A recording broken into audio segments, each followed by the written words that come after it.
sincerely for guiding us in all our steps, in all the steps we take in our life. As we say every day, Ihdina Sirat al-Mustaqim. And He does guide us every day. And because which we have pledged to Him, Iyyaka na'budu wa iyyaka nasta'in, only You shall we worship. And from You only shall we be seeking assistance, support, and succor. Because we'll be having challenges. And because we too stand by it, You too have been faithful to us and be guiding us in all our steps. Though we are human beings, we are born to make mistakes, we are born to have challenges. We always ask You to forgive us, and You always forgive us. You are always patient with us, despite all the sins we commit, despite the favors You have on us, and we still continue to sin against You, disobey You in many, many ways, not serving You enough. You overlook many, many things. Your blessings on us is greater than the punishments or the reprimand as You reprimand sometimes. We thank You so much, Allah. We ask You to bless the best of mankind, Muhammad sallallahu alaihi wasallam, and his house and companions, who has come to lead a life that is worthy of emulation. Is our mirror. We look at him in everything we do, in following Your instructions. May Allah be with him and his companions. Also our teachers, our fathers, those scholars who has imparted on us positively, those we have met physically, those that we have read their books or their works, those that we have heard their voices. All of them are but our teachers. Some people make mistake in thinking that's only the one you have passed through. You're going to, the four walls of classrooms. The classroom that your teachers. No, even those we met in the class, those who taught you, also some were taught by somebody else. They also acquired this knowledge somewhere else. Allah have said, وَالَّذْ أَخْرَجَكُمْ فِي بُطُونِ أُمَّهَاتِكُمْ لَا تَعْلَمُونَ شَيْئًا. He is the one that brought us from the belly of your mothers. You knew nothing. Nobody came to this world with knowledge. We all came to this world ignorance. So Allah had bestowed knowledge upon us. And that is why it is incumbent upon us too, that whatever you have been bestowed upon, you must impart the knowledge to other people. Every other thing can be inherited. Knowledge cannot be inherited. It's in your head. You die with it if you don't impact on people. That's why we make efforts to see that we, educate people, we teach people. May Allah continue to bless those who have taught us, who has guided us. May Allah make it easy for us to be able to have impact on other people's life. Ameen. So that people will benefit from us too. Ameen.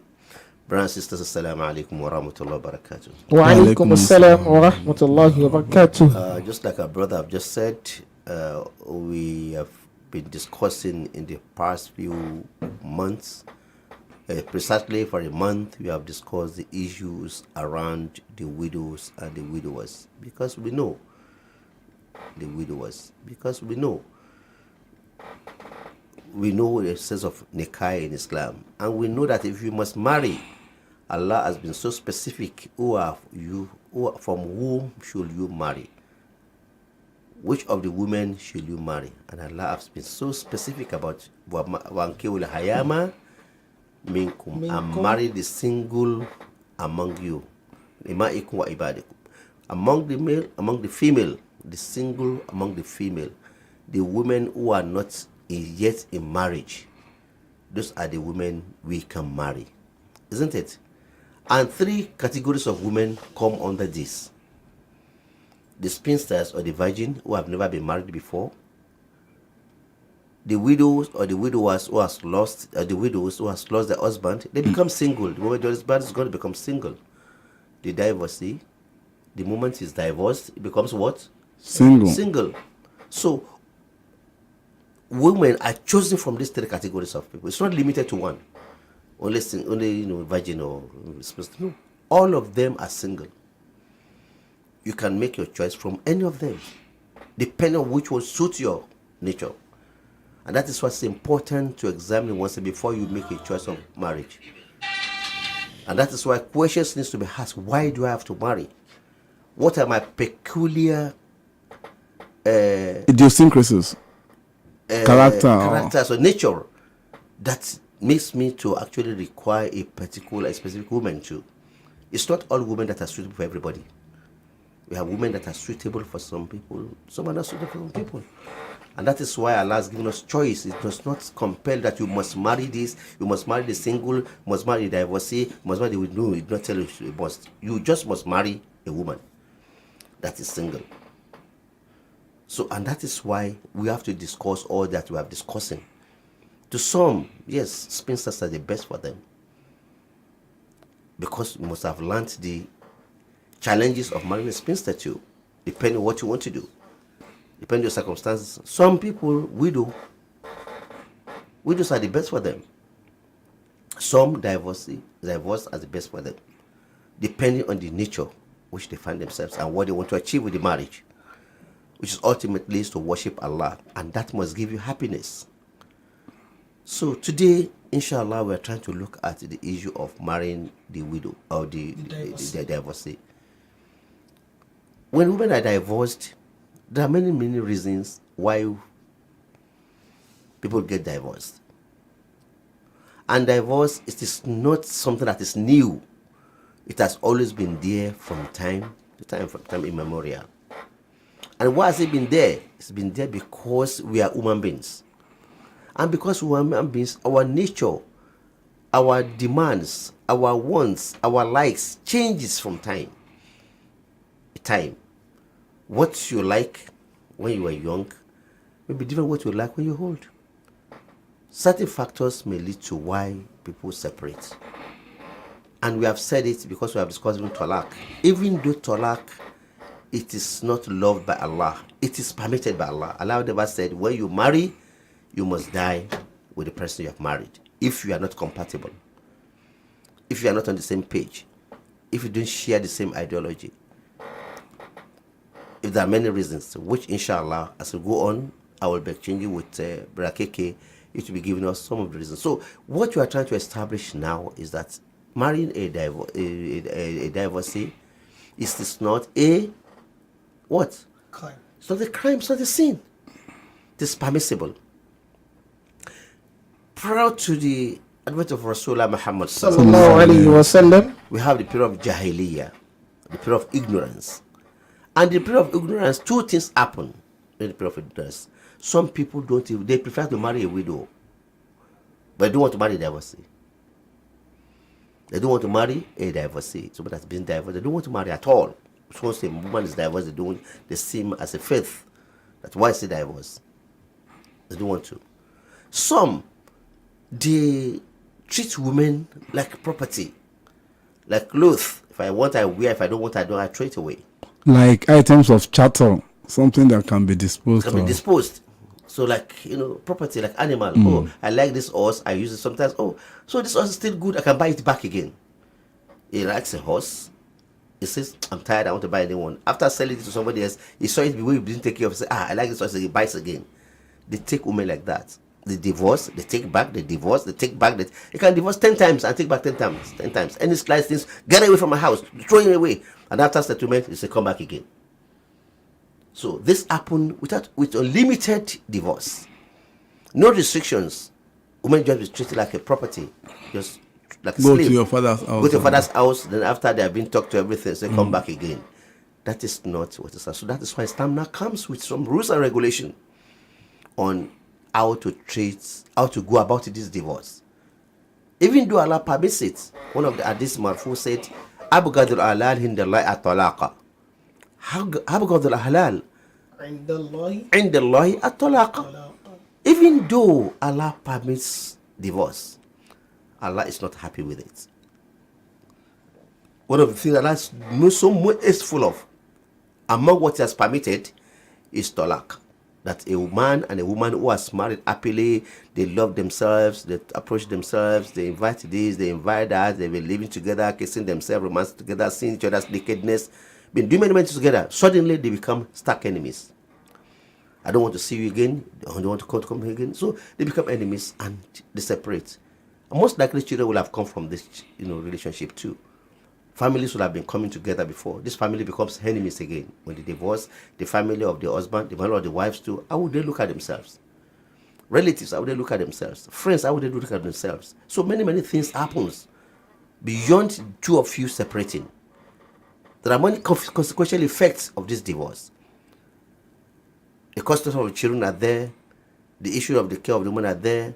The society is there. The return of the mahar is there. So all these things happen. And that's why Islam says before this is actually granted, lots of steps must be taken.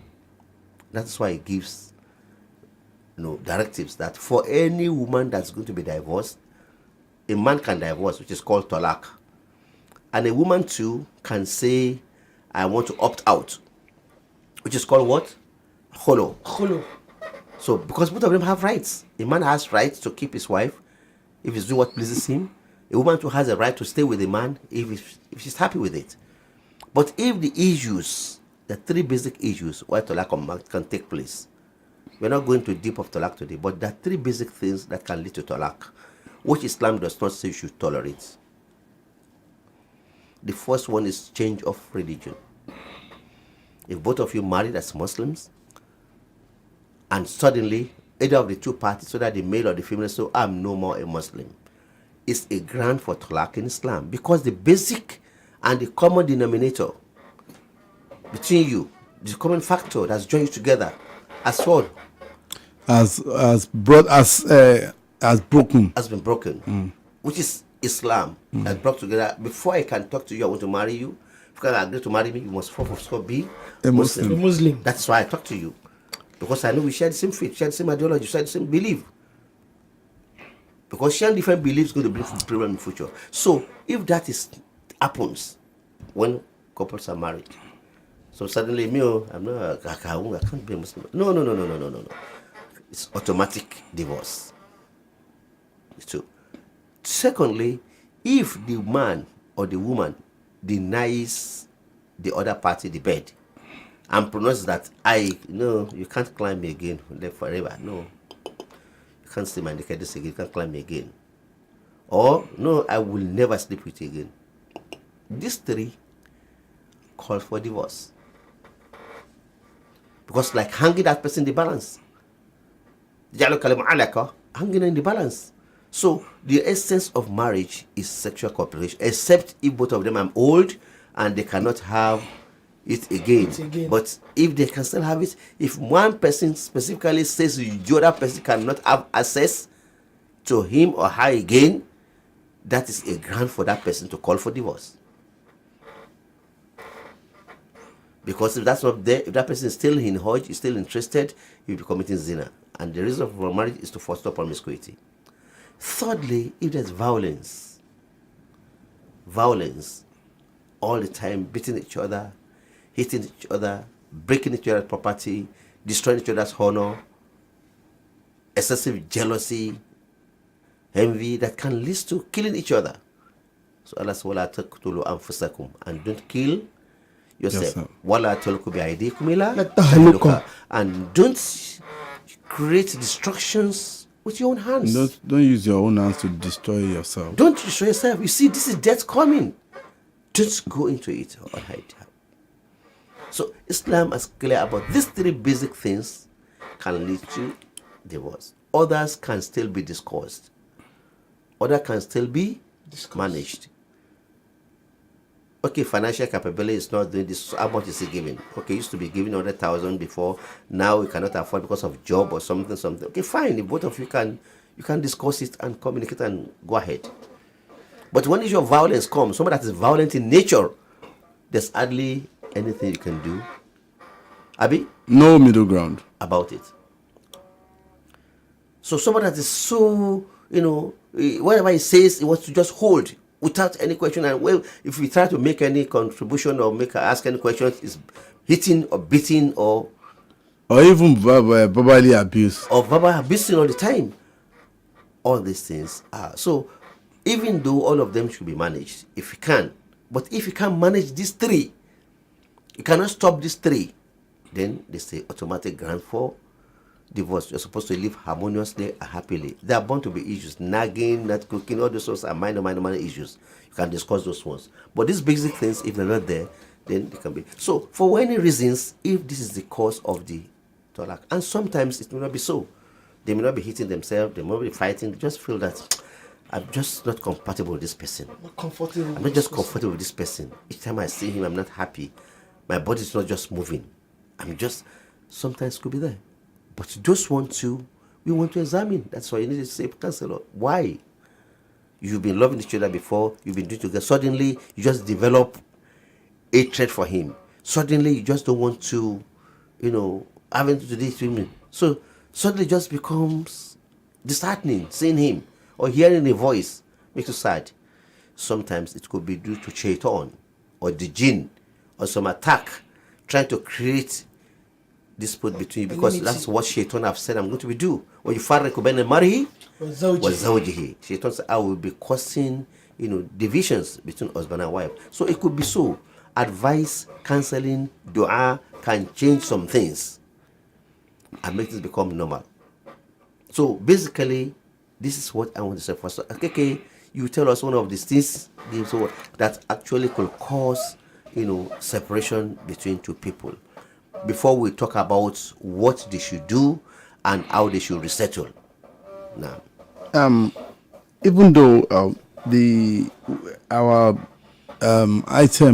topic of discussion is basically about the phenomenon of marrying divorcees, people who have previously been married and are no longer married, that they have become single. We need to build a background upon which the discussion will be based, and that's why our Sheikh is running us through the things that can lead to divorce.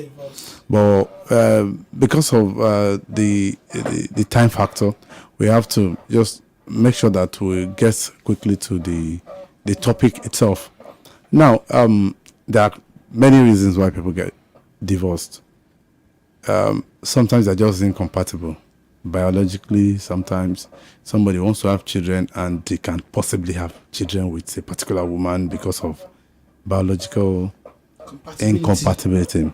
Some are, like Sheikh said, ideological from religious perspective, and many times it is because the parties are just somebody may be a malcontent, somebody who is never satisfied with anything, is always complaining and making, who is generally negative, probably a woman or a man, and that actually can put pressure on relationship.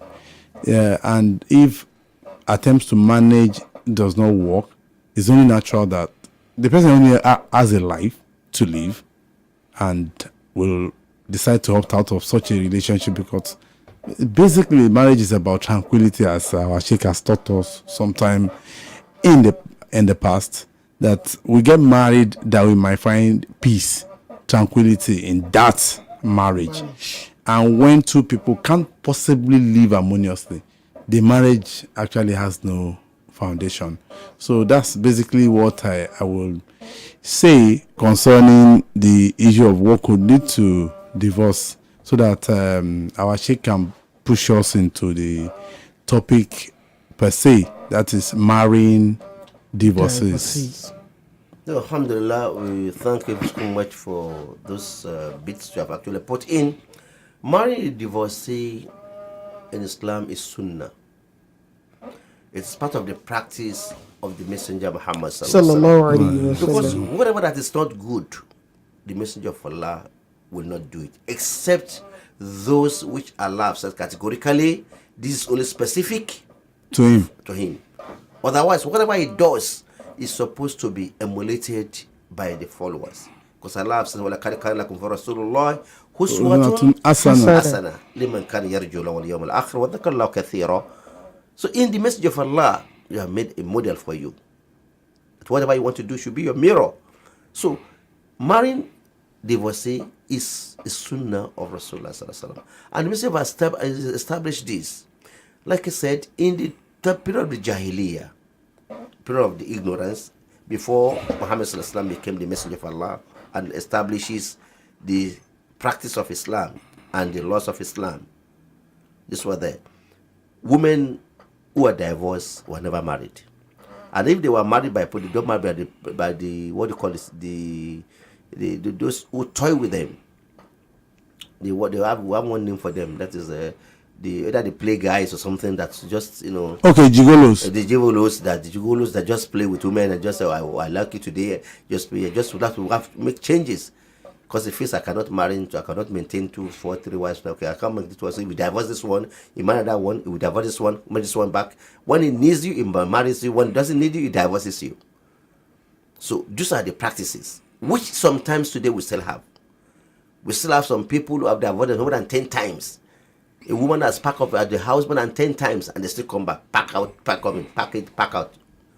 That's not supposed to be. That's why Islam puts some rules and regulations on it. So to establish this sunnah and to see, that is why we see that when Muhammad Sallallahu Alaihi Wasallam was going to marry Zainab bin Jahsh.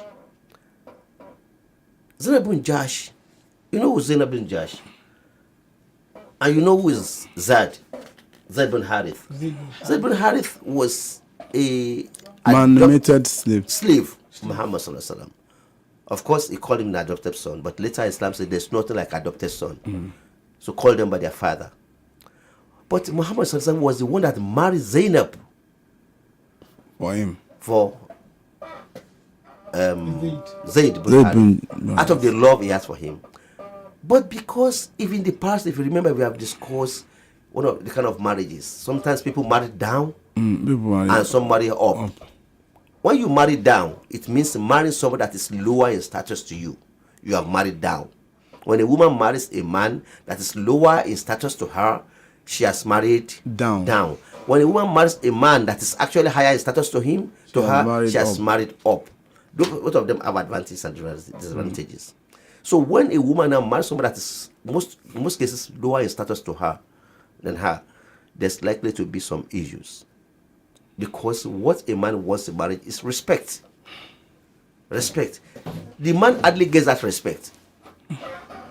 If the woman is richer, if the woman has a higher social status, or more beautiful, or more appealing, more fluent, many ways has many things that's better than or somebody of a higher rank. Or higher rank. So most cases, that kind of respect that the man expects to get from the marriage, that you keep the marriage balanced, will not be there. If a major general, a woman major general marries a captain. So the checks and balance that a man is supposed to be in the marriage will not be there. No. Because you will not be able to control. So there both will be crisis. And that's why we talk about compatibility in marriage in the first instance. So when such things happen, invariably, whether you like it or not, most likely there's going to be divorce at the end of the day. Because at the beginning, something was wrong. So, but out of the love that Muhammad Sallallahu Alaihi Wasallam had, that Zainab had for Muhammad Sallallahu Alaihi Wasallam, she accepted. And of course, Zaid also accepted. But then Zainab never submitted herself to Zaid. So there were a lot of issues. They were never compatible. They were never happy. And this practice has been there, that if a person divorces, nobody marries. Allah says, 2 things I want to do now. To achieve these 2 aims, I'm going to kill 2 birds with 1 stone. To abolish the issue of adopted son, adopted child. Zaid was never your son. 2, to abolish the issue of that a divorced woman cannot be married. So let Zainab do a iddah. After the iddah, Zainab should leave the house of Zaid. And you, Muhammad Sallallahu Alaihi Wasallam, should marry Zainab. So that's Allah used that to abolish the principle of not marrying widows. Divorces. Not marrying divorces. And that was why, married divorces. So sometimes it is to compensate a woman that was not well treated in the original first marriage. Or a woman that's abused. Or a man that has been maltreated. Or a man that has been maltreated too, that, okay, this woman is good and the woman is not giving you, enough. Okay, let's get somebody that can give you that honor, that will appreciate you and your status, so you get that kind of person, so there's compatibility. So both sides now, for a man that is not happy, we'll be able to get a woman that will give her that happiness. Now he's experienced. He knows why the first marriage failed. Most likely, we're not allowed second marriage to fail. He's learned his lesson. So that's not his lesson. The same thing is the woman now. So he gets married to somebody that could suit our own, status and nature too. So Islam has done this to compensate the couples, to compensate every one of them. You have not got satisfied from this. You too, you have not got satisfied. So you get somebody that's going to give satisfaction here. You two guys also satisfaction here. That is one of the reasons why it is sunnah to go into, marrying a divorcee, which is the Messenger of Allah Sallallahu Alaihi Wasallam has actually recommended, and that is why Allah Himself has put the rules that these women, they can remarry when they are divorced, but subject to these conditions. So if Allah never wanted it, He would have brought this. Make it al-halal. So that Allah even grows a chapter called talaq. So that's if you want a talaq woman, these are the rules and regulations for talaq. So each time we discuss marriage, we also discuss talaq, divorce, because it could happen. So when it happens, it's not the end of life. Just like, in case of the widow, it's not the end of life. So each party must move on, and they must learn their mistake and move on in life. Yes, marrying a divorcee, it has to do with a lot of challenges and pain, gain. So, but before we move on, the next, by the time we come back, we go on a short break. By the time we are back, we'll carry our Yoruba listeners along. Then we attend to the questions here. Let's go on a short break. Now and forever, I'll be there for you. Deep in my heart, I feel so blessed when I think of you, and I ask Allah to bless all we do.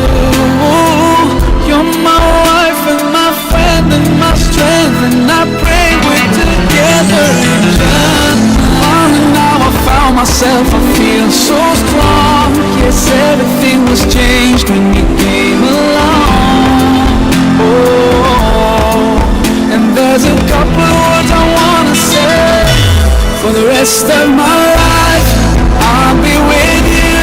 I'll stay by your side, honest and true, to the end of my time. I'll be loving you for the rest of my life, through days and nights. I'll thank Allah for opening. Alhamdulillah, mi akin káàbọ̀ sí orí ètò yín, ètò wa, ètò tó ní ṣe pẹ̀lú ìdílé kálukú, létà pè ní ìgbéyàwó wa, your marriage, ibi tá ti máa ń yànnà àwọn nǹkan tó ní ṣe pẹ̀lú ilé ẹnìkọ̀ọ̀kan wa, kí Ọlọ́run bá Allah kó mọ́ dalẹ̀ àti ọ̀nà ẹnìkọ̀ọ̀kan wa rú.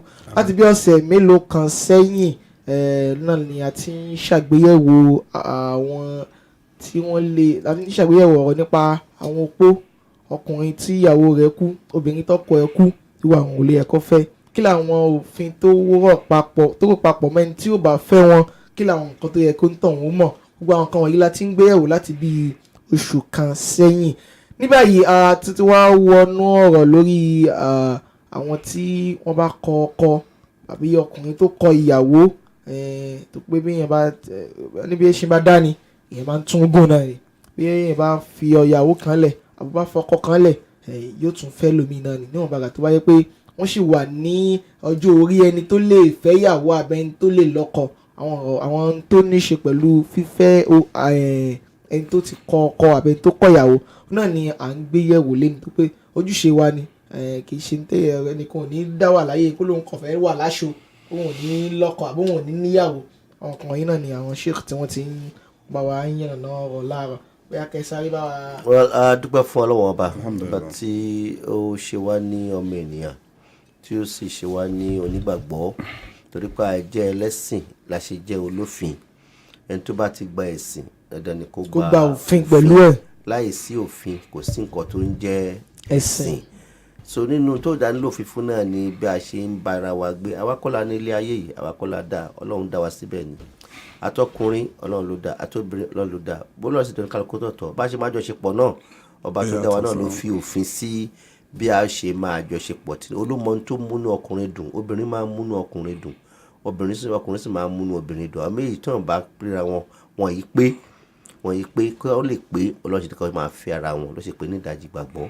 So ìgbàgbọ́ tó wà kò yẹ kó sí wàhálà, ó yẹ kó rí gbádùn bẹ́ẹ̀ ni, kó dẹ̀ ṣe ní ká fẹ́ra wa láyé, ká tó wá jẹ́ ọkọ àtìyàwó ní àlìkíyàmà. Àmọ́ ńgbà míì ìyẹn máa ń rò pé báyìí ni nǹkan ṣe máa rí kó má rí bẹ́ẹ̀. ìyẹn máa ń fẹ́ obìnrin wọ́n sì máa ń ní ọkọ tí mo fẹ́ yìí mo nífẹ̀ẹ́ torí tọrùn ni o, nǹkan kan ò lè yà wá, nǹkan kan ò lè yà wá, ó lè máa bára wọn. àmọ́ kó wá jẹ́ pé nígbà tó di pé ń bá eré àníyàn yìí lọ nǹkan kan wá ṣẹlẹ̀ tó jẹ́ pé wọ́n tí wọn ò retí wọ́n rí ní ara wọn tó yẹ pé kẹ́ni mi ò rí kí mo lè máa bá lọ báyìí o, bọ́rọ̀ ṣe rí kí a lè ṣe ká wá wà ń bẹ̀ ká para wá síbẹ̀ ni àbí ká máa gbégbé sáyà ìrídùnnú. Ọlọ́run ò fẹ́ bẹ́ẹ̀. Ọlọ́run tó dá wa fúnra náà ó fúnra rẹ̀ ó fún wa ní ohun tí ó máa dùn wá nínú, kò wá ní ká wá jókòó síbi tá ó ti máa wá rí ìbànújẹ́ ní gbogbo ìgbà, pàtàkì jùlọ tí ó mú wa ṣe Ọlọ́run ọba. ìdí nìyí tó fi sọ pé nàpọ́tọ́kọ àti ẹ̀ ó bá fẹ́ra wọn o, tó bá di wípé a rí pé àwọn nǹkan mẹ́ta kan pọ̀ láàárín wọn jù, ká jẹ́ kí wọ́n yàgò fúnra wọn. ìyàgò yìí ń gbà míì wọ́n lè yàgò kó padà wá fẹ́ra wọn padà, ìgbà míì wọ́n sì lè yàgò kó jẹ́ wípé ìyàgò yìí wọn ò lè fẹ́ra wọn padà mọ́, kí wọn kakú lọ fẹ́ ẹlòmíì. òfin Ọlọ́run fi òfin sí ibẹ̀ ló fi wá jẹ́ pé a ṣe ń gbé ìyẹ̀wò kí ló lè fà á tí ọkùnrin àti obìnrin tí wọ́n tẹ̀ sọ pé àwọn ò tẹ̀ fẹ́ra wọn mọ́ náà. òfin sọ díẹ̀, Islam sọ díẹ̀ fún wa nípa ẹ̀. ibẹ̀ kọ́ là ń lọ lénìí, kí ẹni tí wọ́n ti kọ̀ sílẹ̀ àti ẹni tó kọ̀yàn sílẹ̀, ayé ò sọ pé torí pé o ti kọ̀ ìyàwó sílẹ̀ kó o má níyàwó mọ́, àbí ìyàwó ti kọ̀ ẹ́ sílẹ̀ kó o má ní ọkọ mọ́, àbí ọkọ ti kọ̀ ẹ́ sílẹ̀ kí wọ́n náà má níyàwó mọ́, àbí bákan ṣá kó má jẹ́ pé ẹ lè jọ, ó lè jẹ́ pé méjì ní ìbára yẹn mú kí lọ ṣe. àmọ́ àwọn nǹkan mẹ́ta kan tó bá wà ká má máa fi ṣeré. gbogbo àwọn nǹkan báyìí kò tọ́ kó máa wà kọ́kùnrin àti obìnrin dẹ̀ máa jọ gbé pọ̀, torí pé ìgbẹ̀yìn ẹ̀ kì í sábà dà. àkọ́kọ́ òun náà ni tí ẹ̀sìn bá yàtọ̀. tọkùnrin àti obìnrin bá fẹ́ra wọn gẹ́gẹ́ bí mùsùlùmí tá a sì bí ọmọ síbẹ̀ gbèsè wọ́n tá à ń fẹ́ra wa yáyé ká fi sin lọ́wọ́ bàdà wákọ́lá láyé wa, Ọlọ́run ló ní. ohun tó dẹ̀ dá wa náà ló ní ká wá fi sìn òun. tẹ́nìkan bá náà méjì bá sọ pé èmi ò wá ṣe ẹ̀sìn mọ́ o, èmi fẹ́ di ẹlẹ́bọ o, èmi fẹ́ di abọ̀rìṣà bí mo fẹ́ máa ṣe nǹkan mi lẹ́yìn tọ́lọ́run bá ní kájọ ṣe yìí o, Kùránì tájọ fi so wá pọ̀ yìí o, tájọ fi tó fi bá sọ̀rọ̀ àbíjọ fẹ́ra wa yìí o, èmi ò lè tẹ̀lé ọ̀rọ̀ Kùránì yẹn mọ́. mo ní ìwé mi ní fẹ́ máa tẹ̀lé, àwọn mi ní fẹ́ máa tẹ̀lé gbèsè ayé wa tọ̀. tí kan bá ti sọ bẹ́ẹ̀ nínú àwọn méjèèjì, ìgbéyàwó ti túká, torí pé ẹ fẹ́ra yín torí ara yín, ẹ fẹ́ra yín torí tọ́ Ọlọ́run ọba ni, ẹ fẹ́ra yín láti sin Ọlọ́run ọba, láti rojú Ọlọ́run ọba láyé àti ní àlìkíyámà ni. so tó bá jẹ́ pé tó Ọlọ́run tẹ wá ṣe yín sìn, tẹ bá ti wá gbèjù sílẹ̀ tó fẹ́ ràn yín lọ́wọ́ lórí ẹ̀ ti gbà tìyẹn, kò sí bí gbèsè ayé ṣe fẹ́ dáa mọ́, ó dẹ̀ máa kó bá àwọn ọmọ náà lọ́jọ́ iwájú. tọ́rọ̀ bá rí báyìí, Islam ní pé ẹ jẹ́ kó ní kálukú wọn, ẹni tó ń gbàgbọ́ nú ẹ̀ yẹn kó lọ wọ́ èèyàn nú wọn kó fẹ́. ìwọ náà tó gbàgbọ́ yìí sìn wẹ́lómi nínú àwọn tó gbàgbọ́ kẹfẹ́ kẹ́lì jọ wà ní on the same page, orí ìlà kan náà kó bá sí. a máa rò pé kí yẹn mátà ni ló tọ́ lójú ọmọ ènìyàn kò mátà. tàbádà ní pé àṣìbá àwọn kan work bí ẹ lè rí bí i 2% nínú 100 tó ṣe. ẹlẹ́ẹ̀kejì òun náà ni wípé tó bá ti di pé ọ̀rọ̀ ohun kájọ ní àjọṣepọ̀, kí ọkọ báyàwó sùn kí ìyàwó náà bá ọkọ sùn, tó bá ti di pé ìkan náà méjèèjì sọ wípé tọ̀ ìhòòhò mi ti di èèwọ̀ fún ẹ o, mi ò lè bẹ sùn mọ́ láéláé àjọṣàṣepọ̀ mọ́ lórí bẹ́ẹ̀dì. tíyàwó náà abídèjẹ́ kó ìyàwó náà sọ pé láwọ̀ tẹ̀lé súnmọ́ mi ò lè rí ìhòòhò mi láéláé mọ́ mi ò lè gbà fún ẹ mọ́, àbọ̀tẹ̀ rún sí mi àbẹ̀yẹ kí ní kan tọ̀. táwọn méjì dẹ̀ ti lérí bẹ́ẹ̀ síra wọn, kò sí ohun tí yóò kù láàrin àwọn méjì kó wá ó lè wòjọ́ á lé mi kájọ máa sùn kájọ máa jí, kó ní mi lè súnmọ́ ẹ, wọn ò lè súnmọ́ mi, adájọ́ ń sọ adájọ́ ń jí, ìtẹ́kídájọ́ ń ṣe tájọ́ ń ṣe ń bẹ̀, tó sì ṣe pé ó yóò kóbó, tó ṣe pé kò sì lè ṣe kán. so kò sígbà tí kejì òní máa lọ ṣe kiri, kò sí ní tájà ń bẹ́kùn ṣe mọ́, kò sí nǹkan tí gbàgbé kejì òní máa lọ ṣe àgbèrè. marriage Islam dẹ̀ ní ká má bàa ṣe àgbèrè ni. so tó bá ti di pé kò sí sexual intimacy mọ́, ẹlẹ́kẹta òun náà ni paminku. sórí bẹ́ẹ̀ ń bẹ sọ́kọ. kí ló ń pè Yorùbá náà, ìjà ń gbogbo gbà, bí kí ló máa pè jàgídíjàgan, ìjà ń gbogbo gbà, ká yọ àdá, ká yọ igi, ká lọ gbogbo ẹ̀, ká fọ́gbó gíláàsì ilé, ká lu ilé, ká lu tọ̀hún, ká má ti sọ̀rọ̀ gbàgbó ní ó ti tu síbó, ó ti lámọ́lẹ̀, ó ti kíní kan. àtọkùnrin ni àtobìnrin ni, gbogbo ara ọkùnrin àpátikúnbẹ̀, gbogbo ara ìyàwó náà àpátikúnbẹ̀. ṣé bẹ́ẹ̀ náà ṣe ń gbégbèsè ayé eléyìí, kò sígbà kan tí eléyìí ò ní padà di pé kíni ẹnìkan á para wọn. tẹ́nìkan bá lè para wọn náà méjì, tẹ́ bá bímọ sílẹ̀ wàhálà ni, torí gbà tẹ́nìkan bá para wọn ẹni tí ó pààyàn ẹni tó pààyàn ti kú àbí bẹ́ẹ̀ kọ́ bẹ́ẹ̀ni ẹni tí ó pààyàn wọ́n á lọ sí kíni wọ́n lọ sẹ́wọ̀n. á lọ sẹ́wọ̀n so kí ló fẹ́ ṣẹlẹ̀ sáwọn ọmọ ọmọdé ọlá ní ọ̀dà ní bàbá so gbogbo àwọn eléyìí tí ó padà gbẹ̀yìn ẹ̀ ní violence bó tilẹ̀ kó kéré mọ́ n tó máa padà gbẹ̀yìn ẹ̀ tí ó bá ti jẹ́ onífùfù níbi inú kíní kan tó bá kó gbélé níjọ́ kan yóò ti ṣètò kójú ẹ̀ tó já kò dẹ̀ sí nǹkan tí yẹn lè ṣe tó wọ́n bá ti rí báyìí èyí ń sọ pé mo lọ́ọ̀vẹ̀ lọ́wọ́ tó máa fi pa torí ìfẹ́ kó ìyàwó lùyàn pa àbí kọ́kọ́ lu ibi kan so àwọn olóyè báyìí wọ́n lọ bá ẹni tó yẹ pé náà pé bóyá ọ̀rọ̀ wọn ni ò yẹra wọn tó bá wọn sọ̀rọ̀ títí tí ó bá ṣe yanjú rọ àwọn nǹkan bẹ́ẹ̀ so ọmọ ẹ̀ta yìí basically a kì í fi ṣeré nínú ọ̀rọ̀ ìgbéyàwó tó ní nǹkan tá ìgbéyàwó ni ká lè ní ìfẹ́ ká lè lálàáfíà ká lè sin lọ́wọ́ ọba ká lè jọ ṣe ká má bàa ṣàgbèrè so tí mẹ́ta ẹ bá ti wá rí pé kò sí ń bẹ̀ tó àwọn yòókù ẹ ó bímọ fún mi kò bímọ fún mi ó ṣe kíní kan tó bá ń wọ́n ẹlòmíì wà tó bímọ fún wọn tó ń bára wọn lọ tó bá wọn ẹlòmíì ẹ kò mọ oúnjẹ sè ní ẹlòmíì kò mọ náà dá ní ẹlòmíì kò mọ ẹlẹgbà ní ẹlòmíì kò ní títẹ́ bá ti lè farada gbò yẹn àwọn yẹn ò tó ń tà nítorí ẹ̀ ṣe kíni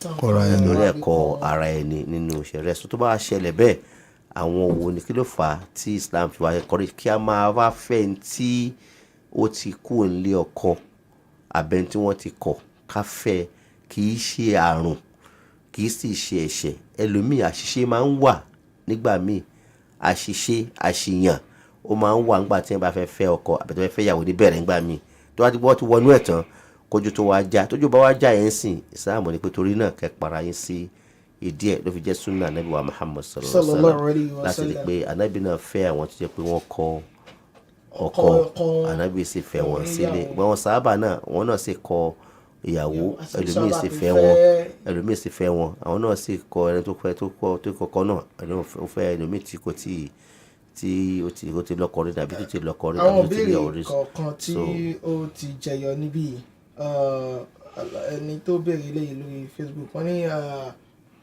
ṣé ó lòdìwọ̀n iye ìyàwó téèyàn lè kọ̀ àbí fún ọkùnrin ǹjẹ́ ó lòdìwọ̀n iye ọkọ iye fọkùnrin ṣé ó lòdìwọ̀n iye obìnrin tó lè kọ̀ pé tó bá ti kọ̀ iye obìnrin báyìí ó gbọ́dọ̀ tún fẹ́ obìnrin míì mọ́ àbí fún àwọn obìnrin náà ǹjẹ́ ó ní iye ọkùnrin tí ó lè kọ̀ pé tó bá ti kọ̀ iye ọkùnrin báyìí nínú ṣẹ̀ríà Islam ó gbọ́dọ̀ tó fẹ́ ọkùnrin míì mọ́. kò sí Islam fi òdiwọ̀n iye tí yẹn lè kọ̀ sí ó fún òdiwọ̀n iye tí yẹn lè fẹ́ olóbìnrin pé iye fẹ́ báyìí pé oyè tó bá ti kọ̀ọ̀kan báyìí o so tó bá di pé ọkùnrin náà ń kọ̀ ìyàwó jù ó ti kọ̀ kínní ó ti kọ̀ kejì ó ti kọ̀ kẹta ẹ ti di àrùn tí ẹnu bá ti ń kọ̀ obìnrin méjì tó ní kọ̀ obìnrin mẹ́ta mẹ́rin márùn ó ti ní ó ti di àrùn lára ẹ̀ ó nídìí kí wọ́n kí àrùn yẹn tó bá yẹ kó obìnrin náà ni ó fọkọ kìíní ó kọ̀ ó fọkọ kejì ó kọ̀ kẹta ó kọ̀ ìkẹrin ó kọ̀ ìkarùn ó kọ̀ òun náà kẹ́ ti mọ̀ pé òun náà ti ní àrùn kan ní ara tó yẹ pé kankan ń ṣe tó nídìí láti rí àwọn psychologist àbí kan ṣe orúkẹ́ àbúrò láti pé kíní yìí this is your problem tó ń fa tó fi kọ́ eléyìí tó fi kọ́ eléyìí tó fi kọ́ eléyìí tó fi kọ́ eléyìí òun lélẹ́yìí so ohun tó ń fẹ́ yẹn gangan á láti wò because kó tó di pé wàá fẹ́ lòmíì tábà máa débẹ̀ yẹn pé láti béèrè pé kí ló fà tó fà tó fi kọ́ yẹn láti béèrè so ẹni yìí ṣó ní solution yẹn lọ́wọ́ ṣó lè fara da ohun tó fà tọ̀hún yẹn tó bá ti lè fara kò sí point tóní tó gbé kúńbẹ ló máa gbé kúńbẹ lé náà tó mú ẹ̀kọ́ lé ló máa kún mú àpọ̀ tọ̀hún ọgbà mi kò yẹ pé dàkà mo ti lẹ́ẹ̀lẹ́sìn mi mo mọ̀ ń gbà yẹn mi ò mọ̀ ń gbà yẹn kò dà nísìnyí ẹni ṣe mọ́ so kò dá tí a bá ti rẹ́ńdó kọ yàn bíi mẹ́ta mẹ́rin má wùlẹ̀ fẹ́ rú ní ẹbẹ́ ní bẹ́ẹ̀ mọ́ torí pé kò sí ni ó ti kà kún àrùn ẹlòmíì bí ìgbà tí wọ́n ti dára alágbèrè ọkùnrin. kéèyàn pààyàwó tó ń pààrọ̀ ìyàwó àbí tó ń pààrọ̀ aṣọ. àti méjèèjì àtọkùnrin àti obìnrin tó kàn kọ́kọ́ tó alágbèrè ọkùnrin alágbèrè obìnrin torí pé ṣẹ́ríkì nìyẹn ganan astaghfirullah alazim tí yẹn bá ní ìtìjú yóò máa rò pé eléyìí ti rí òhò mi eléyìí náà tó rí òhò mi ó dọkùnrin méjì fẹ́ rí òhò mi náà wọ́n ti kẹ́lé sílẹ̀ orí òhò ẹ̀ tọ̀hún náà orí òhò ẹ̀ ilé náà rẹ̀ so èyí tó bá ní tìjú á ní anábìrin mọ́lẹ̀ yìí mẹ́sítá ayé fẹ̀lẹ́sìn náà mayẹ́ṣà so tó bá ní tìjú á mọ̀ pé kíní yìí gan kò dáa Islam sọ pé òdùwọ̀n báyìí ni àmọ́ àwa náà ọmọlúàbí yẹ kó mọ tó dòdìyàn fọmọlúàbí ìyẹn ti fẹ́ kọ́kọ́ méje kọ́kọ́ márùn-ún láti gbọ́ méjì mẹ́ta bá ti wà ní méjì ẹ̀kọ́ ní ẹ̀kejì ẹ̀kẹta wọ́n lè rọ̀ dọ̀dà ó lè wá bẹ́ẹ̀ ní ẹ̀kan ìkejì ìkẹta ó lè wá bẹ́ẹ̀ torí pé bóyá mistake náà ló máa ń wá tọ́dọ̀ bá rẹ̀ kọ́ mọ́ nípa mi kò sí kan tí wọ́n máa ṣe so lè wá bẹ́ẹ̀ àmọ́ kó tó wá dípò tí di 4 5 mẹ́fà ti kọ́kọ́ 5 ti kọ́ ìyẹn ti mọ̀ pé nìyẹn gẹ́gẹ́ ó ní àwọn ìṣòro kò yẹ lọ́gọ́ máa address kó tó di wípé wáyàwó mi fún ẹ̀wọ̀kọ̀ mi fún abakọ̀ address kí ló fà á àwọn tí ń ṣe wọn àkọ́kọ́ bá wò náà tábàkọ̀ wò kó tó máa continue ni so wọ́n láwọn àlọ́. ìbéèrè tí nìkan tó fi ṣọwọ́ sí wa bí lórí ẹ̀rọ ayélujára ni pé wọ́n ní nílẹ̀ Yorùbá láwọn kọ̀ọ̀kan tá a ti jì sẹ́mi fàpẹ̀rẹ̀ tí bí ẹni tó bá jẹ́ bí ọ̀gá tó bá kọ ìyàwó lẹ̀ nísìn bí ọ̀gá yàn àbí kó jẹ́ bí àfáà yàn tó bá kọ ìyàwó lẹ̀ wọ́n á ní aṣọ tí kinní kan bá bọ́lẹ̀ ẹgbẹ́ nìkan kan gbọ́dọ̀ gbé wọ̀ mọ́ ebi bí tọmọ ọṣẹ rẹ̀ bá fẹ́ wù ìyàwó báyẹn wọ́n tún wọ́n bá jagun fa wàhálà àbí ṣé ó lójú àwọn èèyàn téèyàn lè fẹ́ ìyàwó wọn tó bá kọ ìyàwó lẹ̀ nàbí ẹni tó bá ti fi kọ ìyàwó lẹ̀ ẹni tó bá wù lè fẹ́ àbí lójú àwọn tí wọ́n lè fẹ́ àwọn ìyàwó àwọn kan pé bóyá ẹni tó bá ti jẹ́ bí ọ̀gá èèyàn tó bá ti jẹ́ bí àfáà èèyàn àgbọ̀dọ̀ fẹ́ ìyàwó wọn o tó bá fi lè kọ ìyàwó lẹ̀ àfi kẹ́ fa àwọn obìnrin yẹn lẹ́ẹ̀kan wà bẹ́ẹ̀ àbí ẹni tó bá jẹ́ bí ẹ̀gbọ́n èèyàn tó bá kọ ìyàwó lẹ̀ ṣé èèyàn lè fẹ́ àwọn wo ṣé lọ́jọ́ àwọn èèyàn tí wọ́n lè fọ ìyàwó téèyàn bá kọ lẹ̀. ẹni tó bá débẹ̀ a máa sọ àwọn tó lè fẹ́ra wọn lọ́bẹ̀ àkọ́kọ́ níbẹ̀ ni pé kò sí ọ̀rọ̀ tó ní pé kí ẹ máa fẹ́ ní kankan àwọn tó lọ́n kàn sọ ni pé anabi Muhammad sallallahu alayhi wa sallam iṣẹ́ tí wọ́n bá kú ó ní ẹ ò gbọ́dọ̀ fẹ́ ìyàwó wọn ẹ gbọ́dọ̀ fẹ́ ìyàwó anabi lẹ́yìn anabi ó wà specific àwọn ẹ̀kọ́ wa tó nípa tó lọ́n sọ pé anabi yẹn àwọn tó bá ti jẹ́ bí ọ̀gá yẹn àbọ̀fà yẹn náà kí ẹ lè fẹ́ ìyàwó wọn torí pé ìyàwó wọn wọ́n ti wà ní ipò ìyá torí àwọn ìyàwó ànábì wọ́n ní pé wàzúwájú ummahatukum pé àwọn ìyàwó wọn ìyàwó ànábì ọlọ́run ìyàwó ànábì ìyá ló jẹ́ fún gbogbo mùsùlùmí so ẹ ò dẹ̀ lè fẹ́ tẹ́ bá ti pè ní ìyá so tẹ́ bá ti fẹ́ ìyá yín ni ẹ lè fẹ́ so torí náà ó ní ẹ gbọ́dọ̀ fẹ́ ìyàwó ànábì lẹ́yìn ànábì Aisha ọmọ ọdún mélòó nígbà tá ànábì kú 29 years àbẹ́lò ni so 19 àbí 29 so both of them ìgbà náà wọ́n tá ànábì kú they are still young but Aisha never married so bẹ́ẹ̀ náà ní ọ̀pọ̀lọpọ̀ àwọn ìyàwó ẹ̀ náà wọn wọ̀ ìṣàṣà ní tó àfọwọ́n bíi mẹ́ta mẹ́rin tó ti wọ above 50 most of them are under 30 40 so but Islam sọ pé ẹ gbọ́dọ̀ fẹ́ yàwọn lẹ́yìn wọn so àwọn kan wá generalize pé torí pé Ọlọ́run tó bẹ́ẹ̀ fún ànábì o ẹni tó bá ti jẹ́ àáfà àbí olórí àbí ọ̀gá àyàn èèyàn gbọ́dọ̀ fẹ́ ìyàwó ẹ̀ ìyẹn ṣe bẹ́ẹ̀ àmọ́ nípa ti ẹ̀gbọ́n àbábúrò kò sí nǹkan tí ó ní kí ìyẹn má fẹ́ ìyàwó wọn now tó bá jẹ́ pé kí ìyẹn tá à ń sọ yìí ìyẹn ni pé wọ́n kú nìyẹn tó fi ní pé kí n má fẹ́ àwọn lẹ́yìn wọn tó ti kú tán so àwọn dàdúró kó fẹ́ kọ́ lè tọ́jú àwọn ọmọ yẹn àbí tó lọ́ọ́ kí n má fẹ́ dáadáa bọ́dẹ́lẹ̀ tí wọ́n kọ̀ sílẹ̀ náà ń tó mú ọlọ́gbọ́n àgbàlagbà tó fi kọ̀yàn sílẹ̀ it may not be morally right fún ẹni tí ó jẹ́ ọmọọṣẹ́ àbí àbúrò kò sí kan tó rán pẹ̀lú àbúrò láti fẹ́ nínú ṣẹ̀ríà ẹ̀gbọ́n àbúrò ni tó bá ti bìkọ́ tó kàn ṣe múhírì mọ́ nínú ṣẹ̀ríà kò ní pẹ́ èyí tó sọ ní pé àwọn òjíṣẹ́ Ọlọ́run bẹ̀tí pé ká fẹ́ ìyàwó ẹni tó bá ti lọ Islam ò sọ wípé ẹ má fẹ́ ẹni báyìí anybody ló lè fẹ́ ẹni tí ara wọn sahaba àwọn companions tó jẹ́ pé wọ́n kọ ìyàwó wọ́n dẹ̀ fẹ́ra wọn ẹnìkan Abubakar ti kọ ìyàwó tí Usman fẹ́ so Umar ti kọ ìyàwó tí tọ́lẹ̀ afẹ́ so àwọn yẹn wọ́n lè fẹ́ ìyàwó tẹ́ pé kí ni ìbára wọn ìwé ṣé tiẹ̀ ni ó bá mú lè fẹ́ ìyàwó tó bá ti kọ̀ wọ́n sílẹ̀ tó bá dẹ̀ ti parí àsìkò tí wọ́n yẹ kán fi ṣe ìdà tí ò sí ìyẹn ò sí nínú Islam kò sí nínú ṣẹ̀rẹ́ Islam but tó bá jẹ́ pé àwa rí wípé dàpẹ́ bí ìyàwó torí pé ó ń fẹ́ràn ẹnìkan ó wá ń ṣojú sí àbóṣe wá torí ẹ̀kọ́ ọkọ sílẹ̀ irú yẹn a gbọ́dọ̀ gbáláyè torí àgbèrè gan ti wọnú ẹ̀ àgbèrè ti wọnú ẹ̀ kó tó di wípé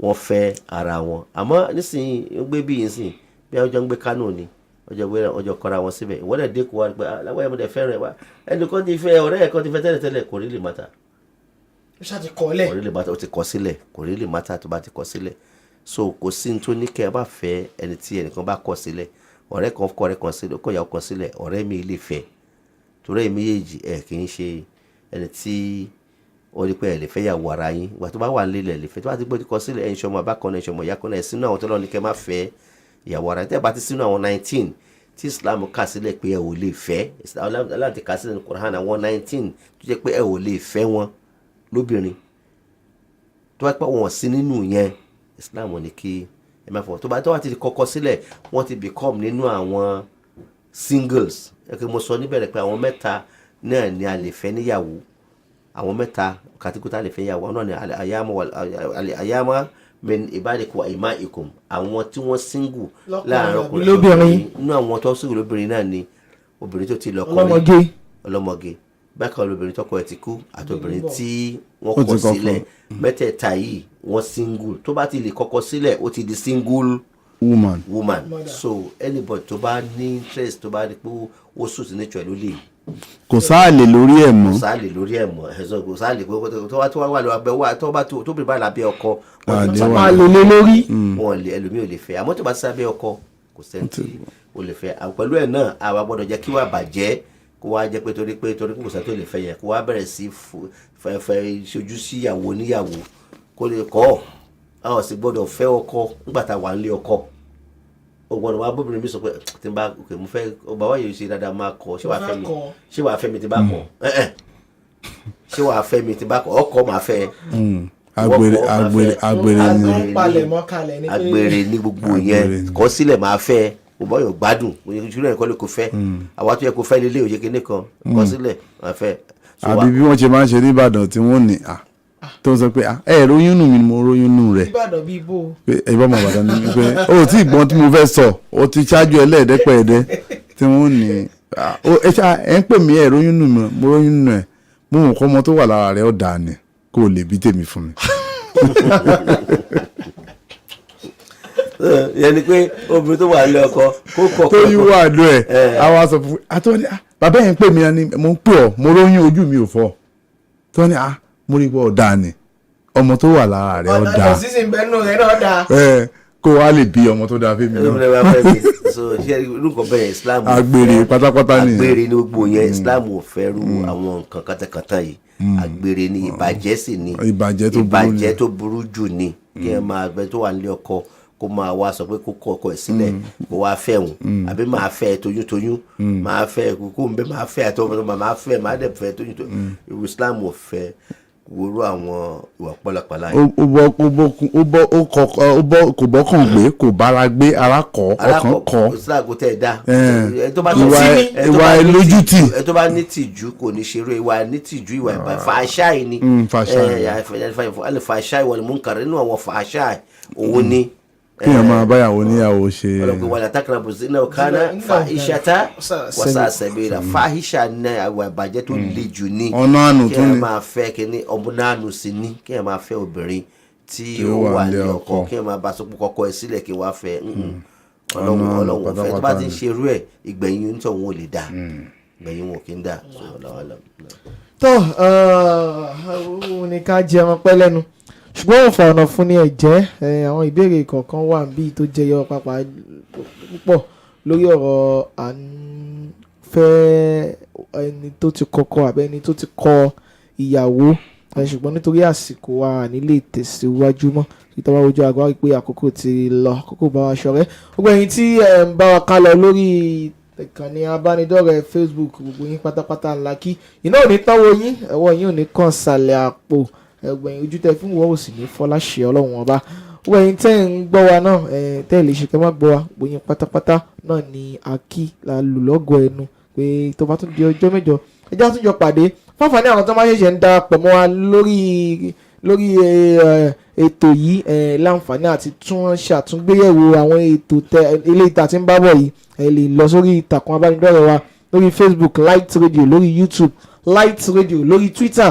The Light Radio lórí Instagram Light_radio lórí Radio Garden lè máa gbọ́ wa ní kétékété aláǹfààní àti máa gbọ́ wa pẹ̀lú pé kẹ́ download app wa lórí Play Store fáwọn tó ń lo ẹ̀rọ ìbánisọ̀rọ̀ gbàlódé ẹ bá ti search lórí Play Store bẹ́ẹ̀ ti rí LR gàdàgbà náà ni ẹ fi máa rí wa gbọ́ tẹ́sí máa rí wa wò dáadáa àwọn ètò ọlọ́kan òjọ̀kan tẹ̀lé jàǹfààní tẹ̀lé kẹ́kọ̀ọ́ bẹ́ẹ̀ òun náà ni ó wà ní ìkànnì yìí pẹ̀lú ògùn Ọlọ́run tó bá di ní ọjọ́ mẹ́jọ á tẹ̀síwájú lórí ọ̀rọ̀ nípa ìgbéyàwó fáwọn tí wọ́n kọ ìyàwó àbí àwọn tí wọ́n kọ ọkọ títí tó dojú mi títí ọjọ́ mẹ́jọ ọ̀hún wà pátá tí wà ní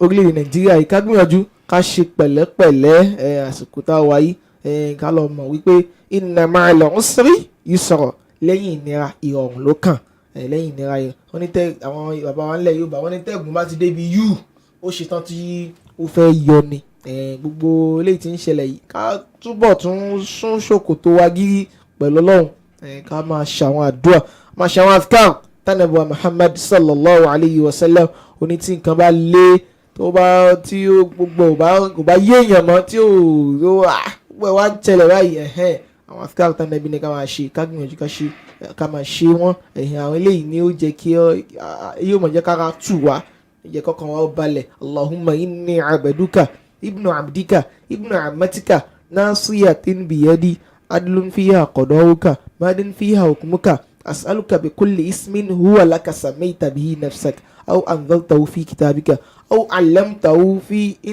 ilmi al-ghaybi indaka an taj'ala al-qur'ana rabi'a qalbi wa nura sadri wa jalaa huzni wa zahaba amni afkaru tamango tan ṣe ojú lọ wá àsìkò yìí Ọlọ́run ba Allah yóò fi wá ní ọkàn balẹ̀ já sì gbìyànjú ká lọ mọ̀ wípé ẹ̀tọ́ wa ni láti dìbò lọ́jọ́ mẹ́jọ ẹlẹ́yìn wájújọ́ sátidé tí ń bọ̀ ojúṣe wa ni gẹ́gẹ́ bí mùsùlùmí ìbáyìí kẹ́ni ẹ̀kan sọ fún Islam ojúṣe olórílẹ̀-èdè tá a wà yìí ìbò la fi ń yan olórí ká ti wá mọ̀ ká gbà pé ojúṣe wa ni láti jáde ká dẹ̀ dìbò fún lórí táwa náà mọ̀ pé ẹni tó lè ṣeré ká sì fàdúrà àti kọ́ máa ṣàṣe ní ìrọ̀rùn fẹ́ni kọ̀ọ̀kan wa ètò ìdìbò òun kọ́lọ̀ ń jẹ́ kó lọ ní ìrọ̀wọ́ rẹsẹ̀ fogunlẹ̀ yìí Ọlọ́run dákun má jẹ́ arógun má jẹ́ àríwá má jẹ́ àrídàmú ọkọ̀ jùlọ gbọ́ tí à ń gbọ́ ètò yìí ní bá ní ọ̀rọ̀ kan àbí kejì tí èso ọ̀rọ̀ orí atẹ́gùn ló fẹ́ bá wọn àbá wa sọ fẹ́ yànnà náà rọ̀ àbí nǹkan kan ń ṣẹlẹ̀ nínú ìgbéyàwó rẹ̀ tó wù ú láti jẹ́ kí wọ́n bá wọn dá sí ó lè pè wọ́n sórí ẹ̀rọ ìbánisọ̀rọ̀ yìí 08082581928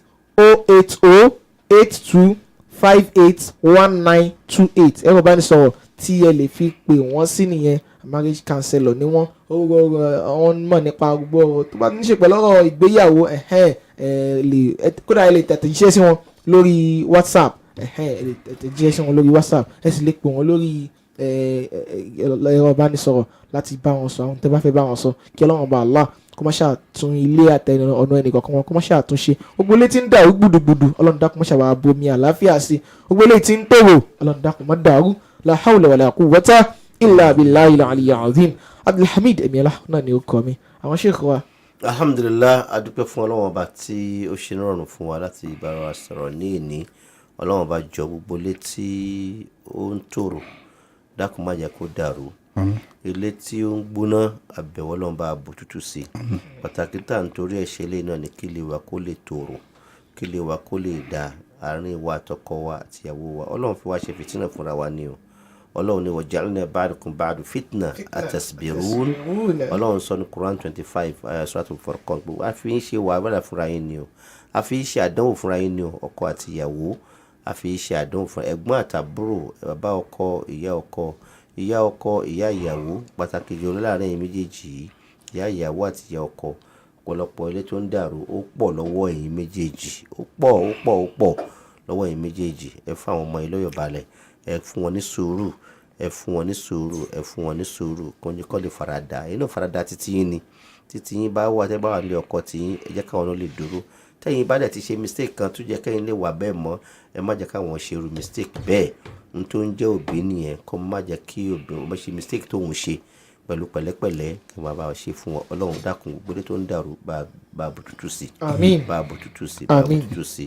sí àfẹ́ kọ́kọ́ kọ̀yàwó àfẹ́ kíyàwó kọ̀kọ́ àmọ́ tó bá jẹ́ pé ó ti wá ṣẹlẹ̀ fẹ́ lómi tí àgò sí kápá lọ́wọ́ ẹ̀ kì í ṣòun náà ló ṣe bẹ́ẹ̀ adẹ́rí pé lóòótọ́ ni wọ́n yàn jẹ Ọlọ́run sì fẹ́ kọ́ yàn jẹ gbé ẹni tó bá yàn jẹ kò Ọlọ́run àsanlé á compensate ẹ̀ ẹni tó bá ti rí bẹ́ẹ̀ Ọlọ́run compensate pẹ̀lú ọkọ tó dáa fún yín ẹni tó bá dẹ̀jọ́ obìnrin náà ni ọkùnrin náà compensate pẹ̀lú ìyàwó tó dáa fún yín Ọlọ́run ló mọ̀ bí kò á ṣe bẹ́ẹ̀ fún wa ẹ má lù sọkàn yín pé torí pé ó dà ti wá rí báyìí mi ní ṣe mọ́ Islam ò fẹ́ àgbèrè Islam ò fẹ́ ìdààmú torí tẹ́ ẹ bá lọ́kọ míì ẹ máa jẹ́ problem fún àwọn tó ti wà nílé ọkọ zina lè máa ṣe gbẹ̀yìn zina ò dẹ̀ da Ọlọ́run ò dẹ̀ fẹ́ ọlọ́mọ ṣàbà ṣe dáadáa fún oníkálukú wa ọlọ́run kó bá tún lé oníkálukú wa ṣe bí àfàjẹ́ wa sọ nípa nàìjíríà yìí ẹjọ́ nítorí tọ́lọ́run à ń ba ilé yìí jẹ́ à ń ba tọ̀hún jẹ́ jàgídíjàgan kò solve problem ó máa complicate ó máa compound ẹ̀ sí ni ọlọ́run ò dẹ̀ fẹ́ ọlọ́run ò fẹ́ ẹjọ́ nítorí tọ́lọ́run tábà bàjẹ́ náà àwọn náà kó máa jìyà ìgbẹ̀yìn gbogbo tí ò sí tata ló máa jìyà tálíkà ló máa jìyà ìpọ̀lọpọ̀ ìgbẹ̀yìn tuntun táwọn máa jẹ táwọn làwọn káàkiri ọlọ́run má dalẹ̀ oníkálukú wa rú ọlọ́run má dalẹ̀ oníkálukú wa ọlọ́run má dalẹ̀ oníkálukú wa ọlọ́run kó bá tún nàìjíríà ṣe àbúrò kéèké agboola ọlọ́run kó bá sọ lẹ́sàn rẹ̀ ọ̀pọ̀lọpọ̀ náà làwọn oníkan tó fẹ́ ṣe gbé sílẹ̀ kò sí epo wọn kò sówó ń ta gbogbo ẹ̀ náà tiẹ̀ lé afẹ́rẹ́ epo àrí transfer ṣe gbogbo ẹ̀kọ́ lè pẹ̀lú ẹ̀ náà ṣe àṣà gbọ́dọ̀ má débì láti ṣe programs a lot of sacrifice náà lè fi ń wá síbi ẹ̀yin tàbí àwọn bá sọ̀rọ̀ náà ẹ̀jọ́ àwa náà àìṣe olóòrà yìí o a ní nǹkan tó pọ̀ tá a fẹ́ ṣe a sì gbowó ń di ẹ̀ka má ní pé iye tó ń gbà ló ń jẹ́ kó máa lọ ṣe kìnnì à ń ṣe kó lè lè dání káwọn náà lè fi ṣe àtẹ̀gùn láti gba orí lọ́dọ̀ ọlọ́wọ́n bá nípọ̀ ọlọ́wọ́n wọlé káwọn sacrifice láti tún lé oníkálukú ṣe a ṣe ń jí lóru tá à ń sáré débi ànáwó ànáwó epo wa la máa ná àsìkò wa la máa ná ìmọ̀ wa la máa ná gbogbo eléyìí náà kó lè dání ọlọ́mọṣàbà san bẹ̀rẹ̀ kéèké ọlọ́mọṣàbà san lẹ́sìn gbogbo àwọn tó gbé program ìṣẹ̀lẹ̀ tó gbé iléeṣẹ́ light radio ìkàlẹ̀ ọlọ́kùnbà sọ wọn lẹ́sàn rẹ̀ ọgbà fún wa ní ìbàdàn bọ́dà iná ọlànà ọlọ́kùnbà ṣe dáadáa fún wa pátánà lálùbáríkà ọlọ́kùnbà àjogún ẹ̀ fún wa àjọkọ̀ lọ́hùn ربنا تقبل وبولتهم باب تتوسي باب تجرى ربنا آتنا في الدنيا حسنة وفي الآخرة حسنة ربنا هب لنا من أزواجنا وذرياتنا قرة أعين واجعلنا للمتقين إماما وسلم وسلم وبارك على حبيبك ونبيك محمد وعلى آله وصحبه أجمعين السلام عليكم ورحمة الله وعليكم السلام ورحمة الله وبركاته تجلس تنبت يا جبادي بادي وابي أونيو